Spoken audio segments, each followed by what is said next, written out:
ජල චක්‍රයක්. මේක හදන්න මම යොදාගෙන තියෙන්නේ සුජි ෆෝම්, කාඩ්බෝඩ් සහ වතුර මෝටර දෙකක්.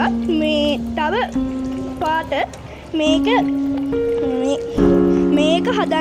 හදන්න මුලින්ම ඕන වෙන්නේ මේ ලොකු මේ ප්ලාස්ටික් කප් එකක්.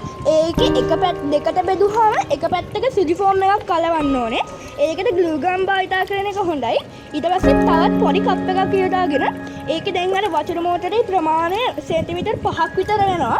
එතකොට මේ කප් එකේ වතුර මෝටරේ කප් එකත් එක්ක තිබ්බහම සමබරව තියෙන විදිහට මේක හදන්න ඕනේ. ඒක එතන හරියට මාක් කරගෙන ඒ කප් එකේ එතන බෞතයකින් හිලක් සාදා ගන්න ඕනේ. ඊට පස්සේ එහෙම දෙපැත්තෙම හදාගත්තට පස්සේ මෝටර්ස් දෙකක් හයි කරන්න ඕනේ.